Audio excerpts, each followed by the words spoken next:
We are back again. I'm excited to connect. Yeah, I told you I was busy, and you're like, "Oh, I'm sorry to take your time." No, like I enjoy this time, and I think hopefully the audience enjoys the time that we get to spend together. We have some cool things that we're going to talk about. Some of it's just going to be turned over almost entirely to you because you're like, "Hey, let's talk about this," and I'm going to be like, "Yes, Lisa, let's talk about this." Is there anything new in your world? We'll start with that, and then I can tell kind of what's going on in my life, and then we'll get started. What's going on in your life? Yeah, everything's good over here. We're in New Zealand, middle of winter, so it's freezing cold and depressing and raining and not so great. But in the world of science, there's been a lot happening, Chris, that I've been excited to watch and cover. And today we want to talk a little bit about AI, and we'll be talking about what you've been learning on that sector. And then I wanted to talk today about a gene gene called SB1000 or 000. And what's been happening over at Shift Biosciences, who have been working on finding genes that reverse cellular aging. And, if we just dive into that topic first, because that's pretty exciting. And this is early research, so, don't get too excited. We're not going to be able to take a pill next week and reverse cellular aging. Oh, man. I'm hanging out for it. I'm like, come on, dudes, I'm getting old. Like, hurry up. The race is on, and Lisa's like a competitive racer. So, like, yeah, like, hurry up. Like, we've got to get this shit sorted, really. So, of course, back in 2006, the Yamanaka factors, the Nobel Prize was given to Professor Yamanaka, who came up with 4 genes, the OCT4, the SOX2, the KLF4, and the MYC, which is, in short, OSKM. And this was for somatic cell reversing the age of the cell back basically to pluripotency. Now, what's pluripotency? Pluripotency is a state where it's like with the embryonic cells, it's before it's got all the potential to become all of the tissues, right? So it could become a skin cell, could become a liver, a hair, or whatever. Now, with the Yamanaka factors, hold on. I want to touch this because I think it's easy to blow past this, right? Mm-hmm. And people are actually really a lot more familiar with the concept than was just described, which is we all know we're sloughing off skin cells all the time, and we're replacing them. A lot of us are aware that even our muscles are replaced every 3 months. And if you were like me before I kind of started digging into this, I'm like, oh, they just get replaced. Like, or it breaks them down and then rebuilds them. Or like, I don't even really know what's happening. But what is happening is pluripotent cells are coming into that space, right? The dermis, or in the case of muscles, intermuscular. And they're going, oh, I need to be a muscle cell now because I have an empty spot, effectively, right? Because we've reprocessed that muscle cell. Which, by the way, you're much better at doing up to about age 35. And then it becomes a lot harder, which is why you need to eat more protein as you get older, in my opinion. So that's so you're talking about taking the typical cell, like just random Bob the skin cell, and saying, hey, here, we're going to adjust these factors in you. And now you're going to become one of those pluripotent cells. And if you're a pluripotent cell, we could actually shuffle you off, down off of the muscle and into a kidney that might be damaged, or like the ramifications here are amazing. Yeah.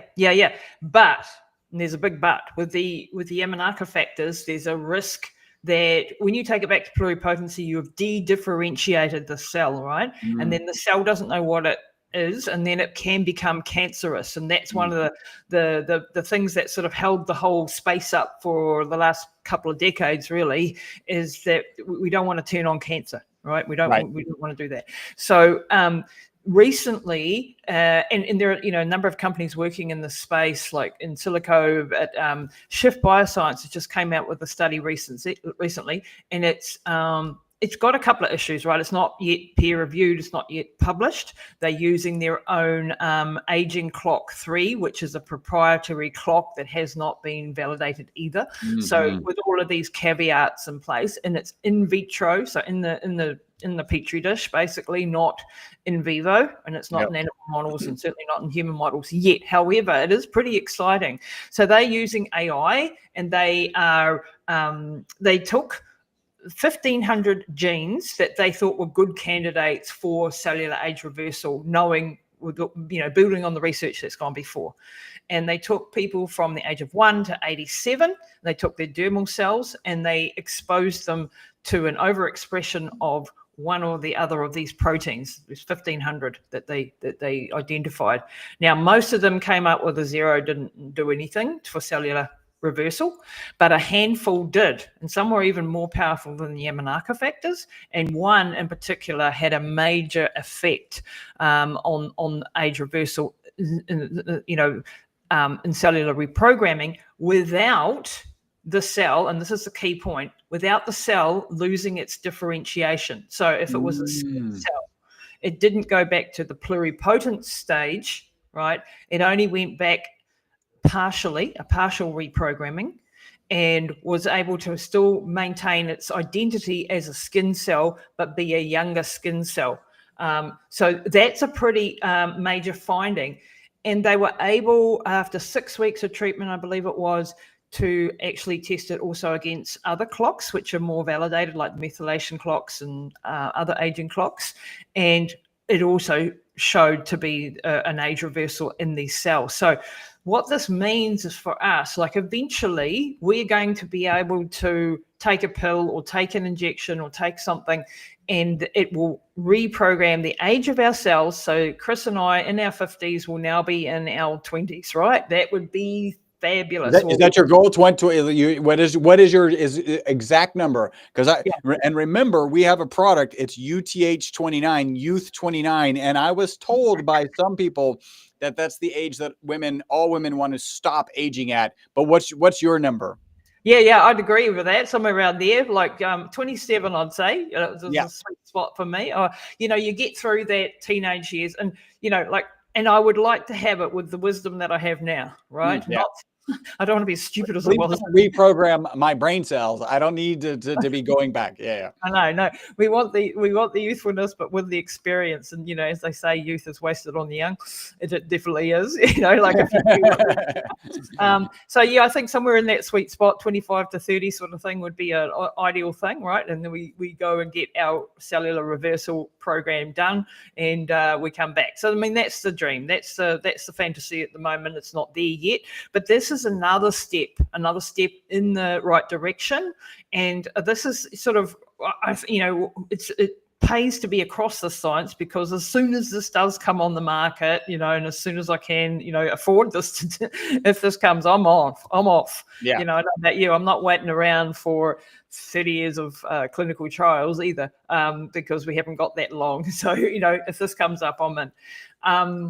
I think this also goes over, if we shift now from the SB 000 or SB 1000 gene, and this is, their name for this gene. They've kept everything a little bit secret at the moment as to what it is and why and how.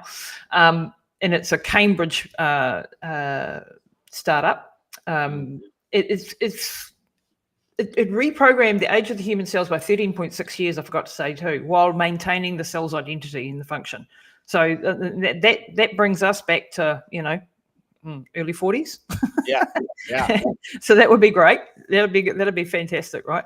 Without losing the identity, and that's the key thing. And how they're doing this comes over to you and what you've been listening to, Moonshots. You and I are fans of Peter Diamandis and his Moonshots podcast. Everyone listen to that. It's just like you learn so much. You listened to an episode recently with David Sinclair on AI and the impact of AI. Tell us a little bit about that. Yeah, I think it was in preparation for Peter Diamandis's Abundance 360 or something like that, where it's a really tight, expensive group. So not that large of a group, but expensive, and they get together and he brings in amazing experts. And some of the people like that we have interviewed, if you haven't, then could certainly introduce them, have actually spoken there, right? And I've actually done presentations there. Amazing. And then, so this was like, hey, let's do a podcast to kind of tease people into this Abundance 360. And he started talking about really the progress that his lab has made since the book Lifespan came out, right? So Lifespan, great book. I love the title, Why We Age and Why We Don't Have to. I wish the book that Dr. Matthew Walker wrote about why we sleep also had why we don't have to, right? Because we could get 8 more hours approximately out of every day. That would be nice. Unfortunately, that is not not in the works. Although there's a gene called the Trump gene, I think they call it, where Oh, there is a gene that with you only need 4 hours sleep apparently, and they are working on it. Can we actually put this gene in after the fact? You know, like interesting. Well, I mean, the short answer, I think, is soon we will be able to put it back in, right? And then, like, I just don't have any doubts about that. I don't know if you do. But no, yeah, I think in Dr. Matthew Walker's book, he talks about there's something like 4% of the population, maybe even it's 0.4, like it's super small, that don't need as much sleep as other people. So what a benefit it would be to not need that sleep. Although I really enjoy sleep. I really I don't nap much anymore, but I really when the mood calls me, it does feel amazing. So he's talking with David Sinclair. And David Sinclair is kind of like walking through the things that have advanced, and all, but you got to read between the lines on this, because David Sinclair is in charge of a lab at Harvard. By the way, all Harvard funding just got pulled.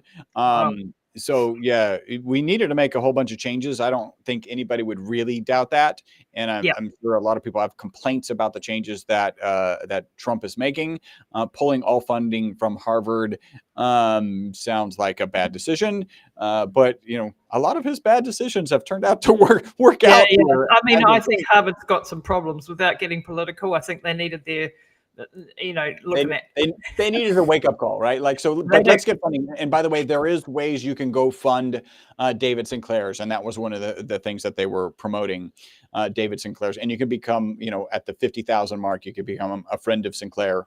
So that is out there, and they're true, and that gives you some advantages and access that would be fun, right? That would be really cool. So one of the things that he was talking about. So you mentioned they went through like 15,000 genes, I think it was, 1,500, right? Yep.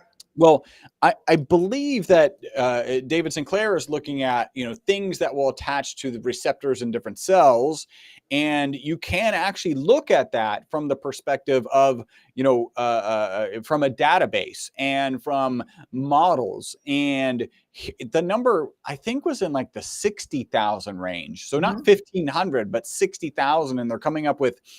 Not only are they able to look at, hey, does this drug that we know does what we would like it to do actually attach, right? Does it actually get onto that receptor? Yep. But not only that, hey, does this drug that we know does the 3 things that we would like it to do go there? Or can we make a drug that is a combination of 3 things? And then this, like, we're really talking, can we make a chemical that may be a combination of 3 things that we think will have the 3 benefits? And then will it actually attach to that receptor? And AI is allowing them to go through all of this and come up with answers so much faster, which actually goes to, I still love this data point. In 1950, medical information doubled every 50 years. When I started talking about it, which was probably 9 months, maybe even 12 months ago now, at that time, it was saying the number was medical information is doubling every 3 months.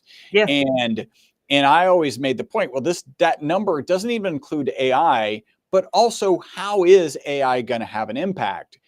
So one thing, if you're writing a research paper, AI is clearly helping you write papers. Like if you're using AI, the step 1 is like, help me write, let me write friendlier. I met somebody actually well known in the biohacking industry who was talking about how it was helping him write to his girlfriend, right? So that he could write more compassionately, because, we'll call him a cut and dry person. He's like, it needs to have a little more heart in these messages, right? So that's like step 1. But you don't really save that much time. Like, it's not that hard to write a paper. Right. And we even published recently, so I can attest, mostly because I have a team. but that, that's going to save some time, but you're not saving years and speeding things up. But what I always leaned on is, listen, a particular researcher always has this mass of 1,000 research projects they could start. and they can't really do the background analysis, but AI can. And so now AI can go, yeah, these are the 5 of these 1,000 that are more than, and I'm not saying researchers would randomly select from the 1,000, but they just can't process as much information. So now AI is saying, hey, you're going to do 5 experiments. These are the 5 that are most likely to work. That just blows away. And that's, I mean, here we are. That's kind of already happening in this story. Yeah. And I interviewed Dr. David Furman from Stanford and Buck Institute, and he is the project director of the 1,000 Immunomes project, which I've taken a lot of cues from for my formulation. And he said he can do in his lunch break what he used to take him a year.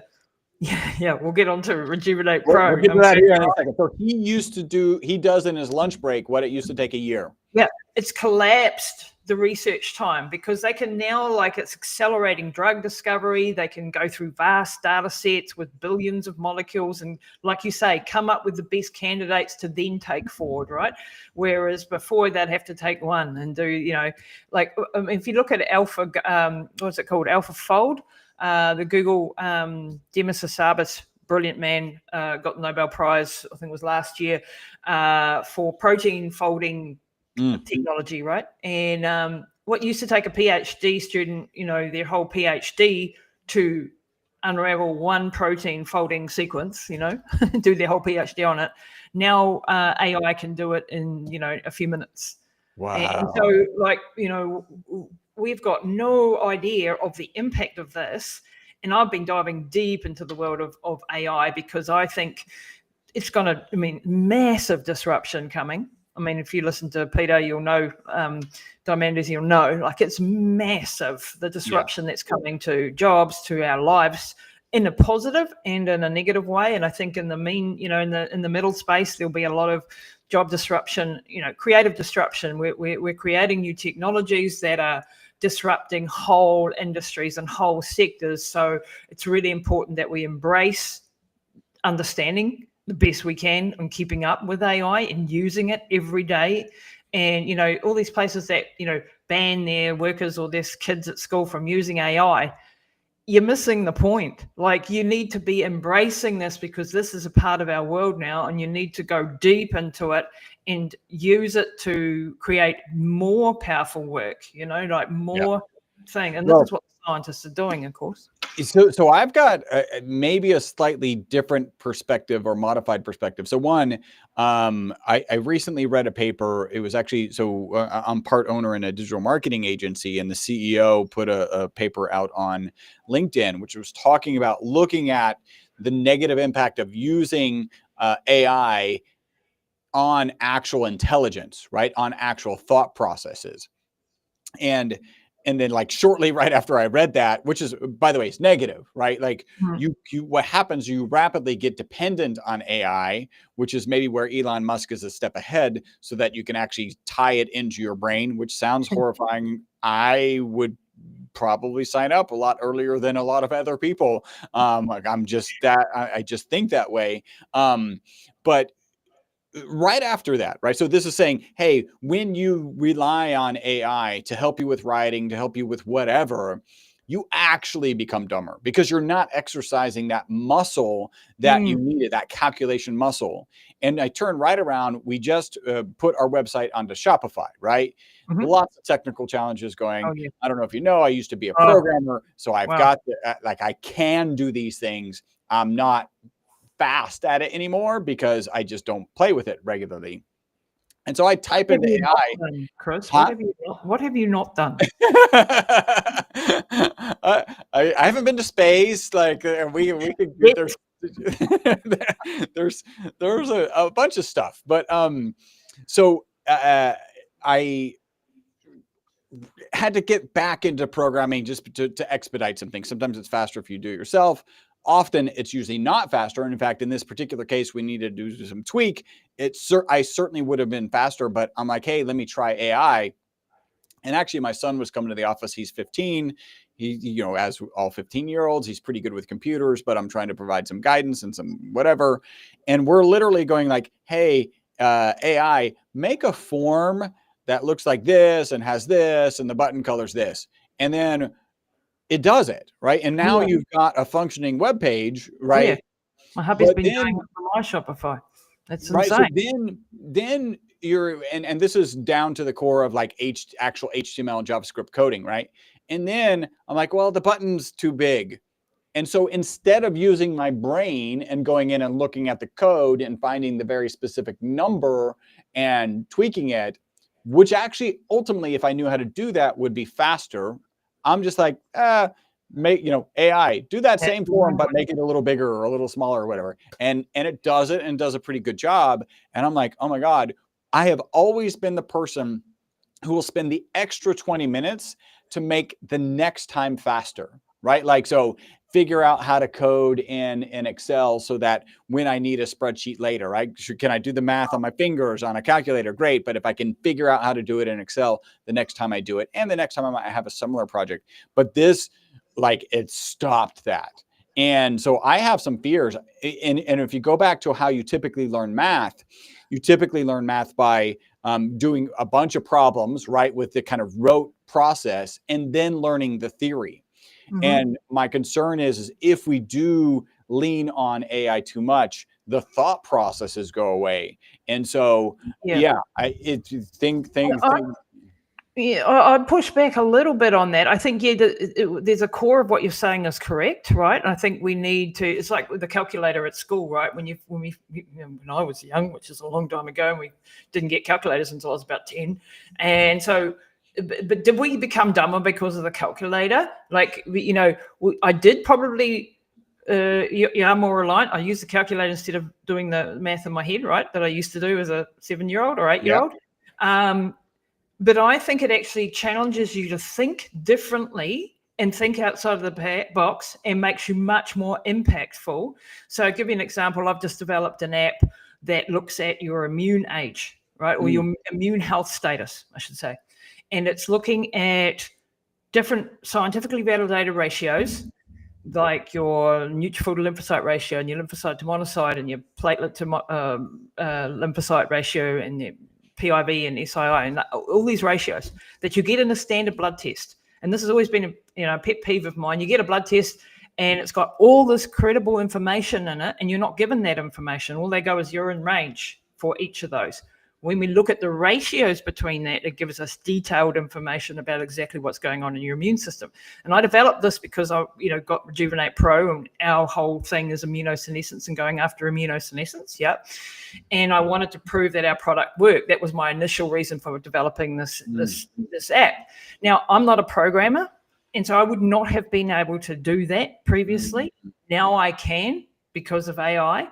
And I can get it to a point. I still need to get developers involved at the point I'm at right now to do the finessing of it, right? And stabilizing it and all that sort of jazz.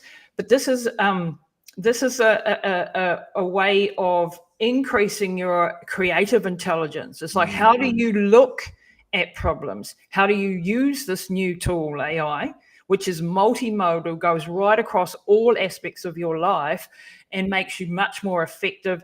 And it's challenging my brain. Like, I don't think I'm atrophying because I'm not using it to write an email better. I'm using it to do detailed reports. I'm doing detailed, deep research. It's cutting that research time in to a 10th, or more, because I can get all the reference papers for this particular ratio that I'm looking at, and I can, rather than going to PubMed and searching through thousands of things, right? I can get the AI to help me in things like this. Or if you're looking at financial or macro, which I do a lot of as well, then you start to have a different way of pulling information out of different LLMs, right? So I use all of the LLMs all the day, for different purposes. And I'm trying to, keep up with which ones are changing, which ones are developing. And I get specific knowledge that I use, like Perplexity for versus a ChatGPT versus a Grok versus Gemini or whatever, for different reasons. And I think when you approach it from this is just going to exponentialize, if that's a word, my ability to impact the world, I don't think it's making me dumber. I think it's making me more able to do the things that I could not have done before and have a big impact. And so I think it could make you lazier, to your point, if you're that way inclined. Yeah. or it can make you go, Well, I think what it's doing is it's giving you access to a cost-effective, extremely cost-effective expert.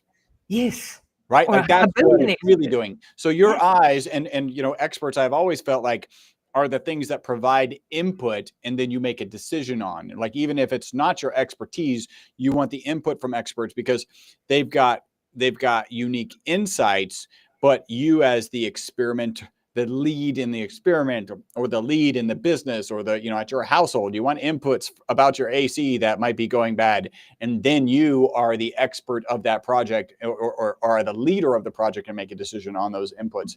And what you're describing is now I have access to experts. So I'm actually able to, in this case, you've democratized the experts, and so now you can actually exercise that. No, I think that's fantastic.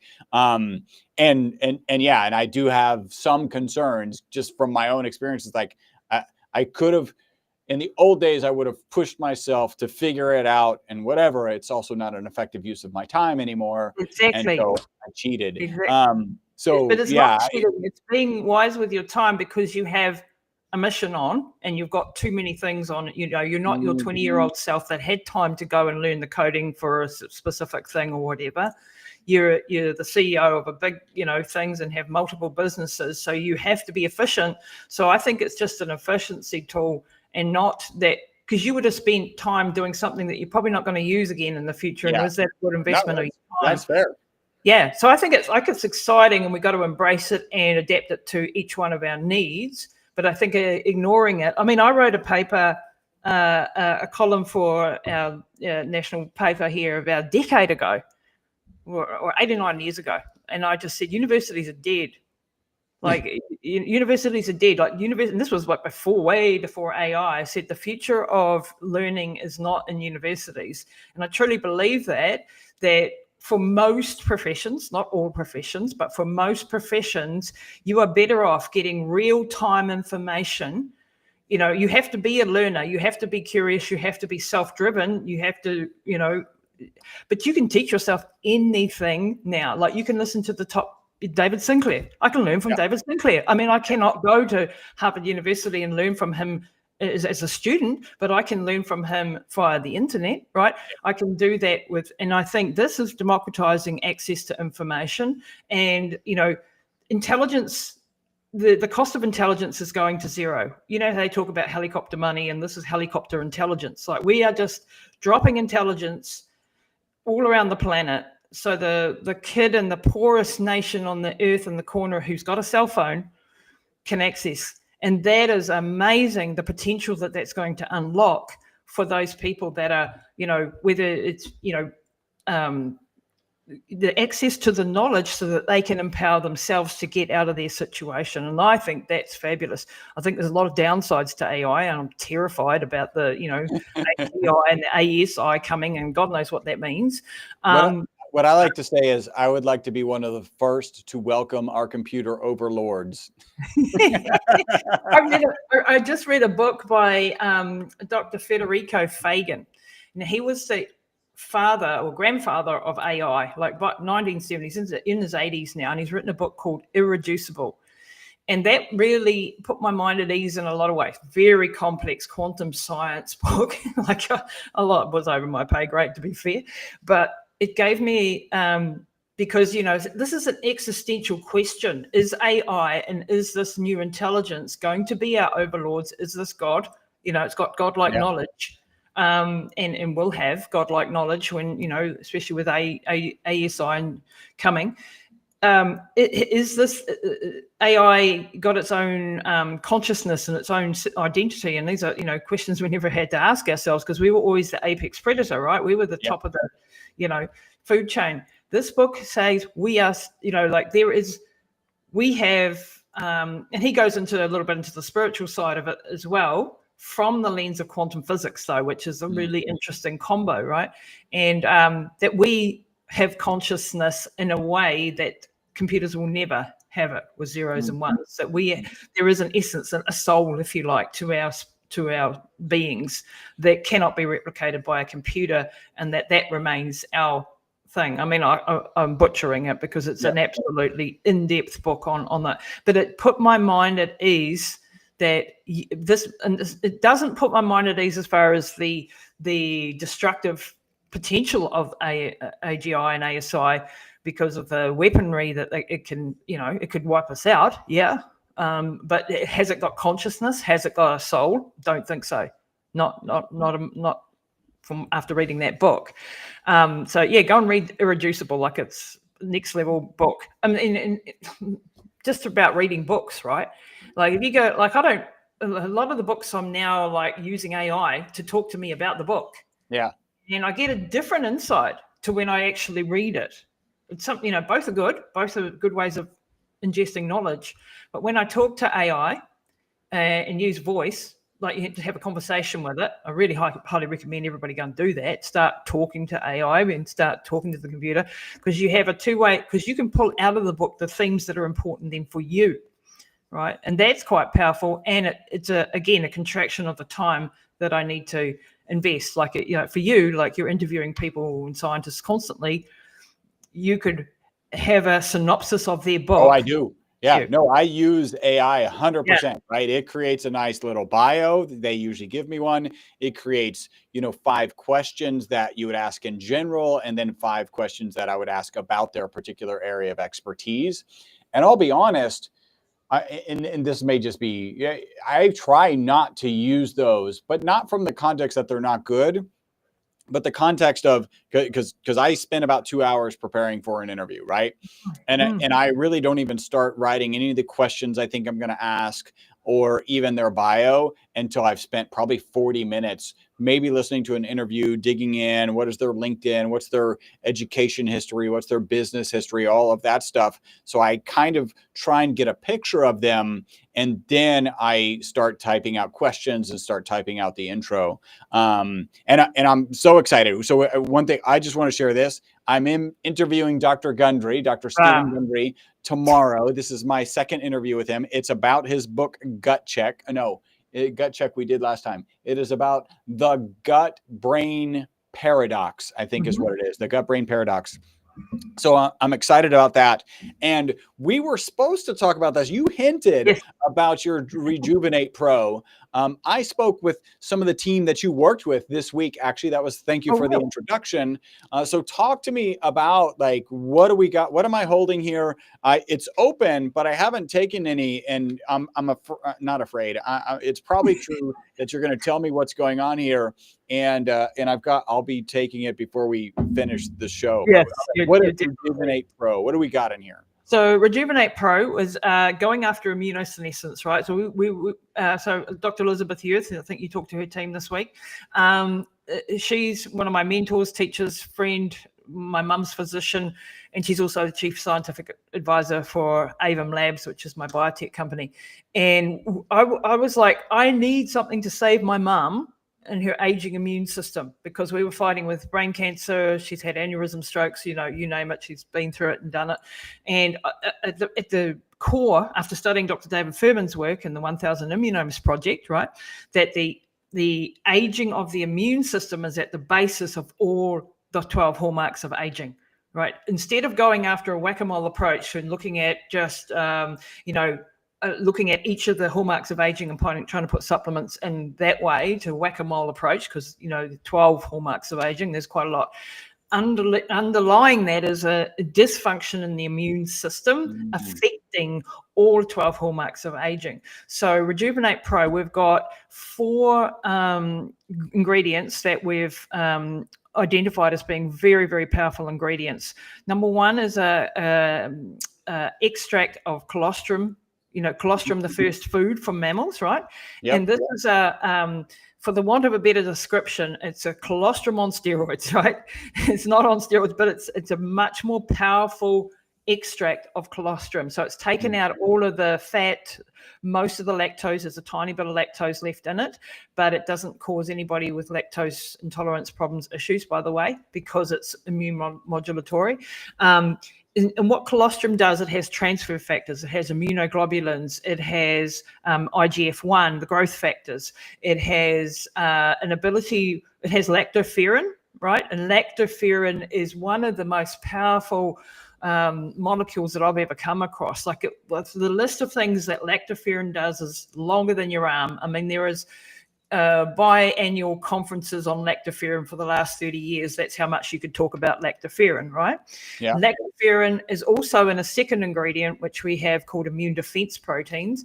And lactoferrin sequesters iron. So it takes the iron, because we all need iron, but we don't need too much of it. Iron can feed cancer, it can feed viruses, it can feed pathogens. We want the iron for carrying our oxygen and, you know, all the things that we need in the body, but we don't want it just going up too much, right? So that's one of the positive things that it does. Now, Rejuvenate Pro, so has the cholesterol extract called Immunel, right? Does all that, the transfer factors, growth factors, immunoglobulins, all of that. Then immune defense protein is a bioactive suite of 50 whey proteins, right? The major one being lactoferrin.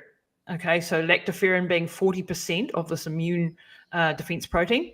And the difference of the two, you might think, well, they're the same, aren't they? No, one's colostrum and one's from a whey extract. They have some similarities. They have some overlap with the lactoferrin, but in other ways, they're very different.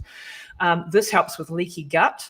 The transepithelial electrical resistance is improved. So we've got clinical studies to show, there's 15 years with clinical studies behind these two of the ingredients to show that leaky gut goes down, your zonulin levels go down. Secretory IgA, which is your first line immune defense, and your mucosal integrity is improved with immune defense proteins. It supports the lacto and bifidobacterium, right? It helps get rid of staph and strep and other virus, like they've done flu studies on flu vaccines and the efficacy of the vaccine in older adults. As we know, older adults don't respond very well to vaccines because of the changes, the immunosenescence, what's happening. They're not responding, they're not creating the antibodies. When you take Rejuvenate Pro, or the IDP, I should say, with the flu vaccine, if you're so inclined. I don't take flu vaccines for a number of other reasons, but if you look at the study, it was much more efficacious in the people that took the immune defense protein. What that's saying is it's giving you back a younger immune system, basically, an immune system that can respond to a threat and make immunoglobulins and antibodies to respond to it. So that's IDP and Immunel, which is sort of the two cornerstones. And then we have carnosic acid. Carnosic acid comes from the rosemary plant. And this is an NRF2 activator. So it upregulates NRF2. Now, NRF2 is your endogenous antioxidant capacity upregulation, right? So it upregulates your ability to make your own antioxidants, which is far more powerful than just putting in antioxidants. That's good. But when you upregulate the NRF2, your own body starts to make its own machinery to make its own antioxidants, which is apparently, you know, thousands of times more powerful than just putting in single antioxidants without disrupting the signaling. So when you have an antioxidant and it can, like, we want a certain amount of oxidative stress in order to tell the body to make more muscle. So if I go to the gym and I do a hard workout and I rip muscles and I tear them and have micro tears, I want that oxidative stress that I've caused, because that's signaling to the cells to make themselves stronger, make more muscle fibers, you know, carry more oxygen, make more ATP, whatever the case may be. And that's why training makes you fitter. But in the day after the training, you don't feel fitter. You feel worse, right? You feel sore. You've got sore muscles. You've got things, so on. So we want a certain amount of signaling. So we don't want to wipe out our oxidative stress completely. But as we age, we get more oxidative stress going on. And so we want to upregulate this NRF2 pathway. So carnosic acid does that. And then going back to Dr. David Furman and the 1000 Immunomes Project, that was the largest human immunology study in the history of mankind, 1,000 people over 15 years. And they followed their immune systems and looked at a whole lot of proteins in the blood that showed how well the immune system was doing. And they're actually bringing in a clock to the to the market. It's actually in America now. For the iAge clock. Very powerful way of identifying what's going on in your immune system. Now, one of the proteins they identified, the key one, was something called CXCL9. And we were looking for things to lower this, because when this gets too high, very bad, not good for your cardiovascular system, not good for your immune system. Carnosic acid is one of the only things that has been shown to reverse CXCL9. So it's also lowering interleukin 6 and interleukin 1 beta and NF kappa B and TNF alpha, which are all the inflammatory cytokines, but it's also lowering the CXCL9. So we've got that in there. Then we've got kawakawa, which is a native plant of the New Zealand. So it's a Maori indigenous herb that's been used for centuries. This hasn't got as much clinical research. It's ongoing at the moment, but it's got centuries of use for gut health, for COX-2 inhibition, which is like for pain, right? For lowering pain. Very beneficial for the digestive tract. It also lowers all those inflammatory aging cytokines. And what the 1000 Immunomes project really showed was that systemic chronic inflammation or inflammaging is that the cause of the immune dysregulation, if you like. Right. So if we want to go, so immune system and inflammaging go hand in hand. And as we get older, we get more of these inflammatory cytokines like the IL-6 and the IL-1 beta and so on. So we want to lower those as we go. So Rejuvenate as a package, like with all of these 4 ingredients, really well-studied ingredients, got a lot of history behind them, is very powerful. And you can follow the markers. So with the immune system calculator that I'm bringing to market hopefully soon, that will show you, you should see an improvement in things like your lymphocyte count, which go down with age. You should see a modulation in your immune system. If you were to do a microbiome, you'd probably see your zonulin levels go down, your secretory IgA stabilize, and so on and so forth. So really, really powerful. And yeah, it's taken 2 years of formulation work to get this together, and all the studies. Now, the studies that we want to do in future on this are the 4 synergistically together, right? And that's still to come. But it's very powerful. And I know, like my own, just N of 1, my lymphocyte count was very poor, and it's now in a really good level. So my immune system is much, much better. Same with my mother. She had a lymphocyte count down at 0.2 last, like she's been through so much with cancer and sepsis and everything else. Hers immediately when I put in Rejuvenate, it got up over 1.3, which is a really good level for an 83-year-old with her history, believe me. Wow. So it's pretty powerful. And your immune system is, as I said, at the core of aging, at the basis. So that's what we hit first with our first formulation. Well, very smart. So now I will start taking this. And you take one, it says one, you can take up to 3, but it says 1 per day. Yeah, 1 to 3 a day. You can go up to 4 in a acute scenario. Say you're dealing with COVID or some virus or whatever, flu or whatever. You could go for 4, but 1 for maintenance, 2 to 3 if you're dealing with any sort of ongoing long, viral infections or anything that's not going right. Or if you're older, you might want to go to the 2 or the 3 level. Okay. The only contraindications are for people. Carnosic acid at very high doses has a very mild blood thinning effect. So if you're on warfarin or something, a blood thinner, but only at very high doses, and this is at a very low dose, so there's no real risk there. We do say don't take it if you're pregnant, and not for little kids either.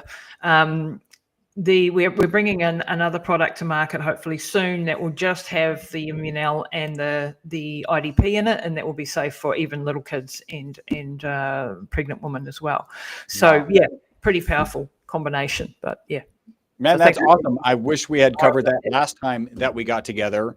And you're talking about like interleukin 6, TNF alpha. These are expensive things to look at. And I know because, our product has been shown, been reported to reduce HSCRP and from like 9 to 0.9, which is a dramatic drop after, you know, Huge. a particular physician has kind of implemented their protocols. And I looked at interleukin 6. I looked at TNF alpha, just too expensive to test.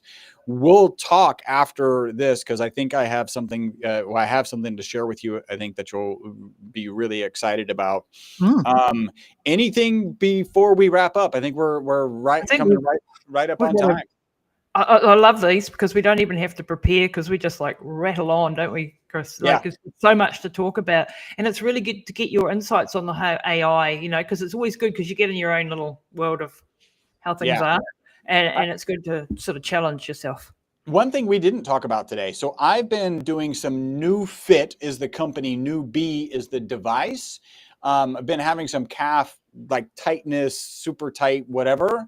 And I've been playing with this Newbie device. I don't know if you're familiar with it, but it'd be super cool to talk about it. It's using DC currents, right, instead of AC currents. And I think one of the things that they had, and I'm going to get a chance to interview, I think the inventor. And one of the things that they do is they'll alternate the direction of the DC current. So this is an alternating current, which is usually used for muscle stimulation. It's DC current, and they oscillate it because if you just run one direction, like it overwhelms your nervous system. And I'll just describe this real quick, and then maybe we can, because I'm going to keep doing some training. My psoas was a big problem. They'll actually take one sensor on you, and then she's rubbing the other sensor across like my calf, quads, thighs, and you'll find these hot spots where it's significantly more painful. And so that's where you land. And then one of them was my psoas. And so I'm standing up on psoas, and she's like, touch your toes. And I'd get like to, I don't know, 30 degrees, and my psoas would knot up. And then I'd stretch it back out, go back down. It would knot up. And I really didn't make much progress on that. Also lifting up the leg, right? That's I'm just doing it now.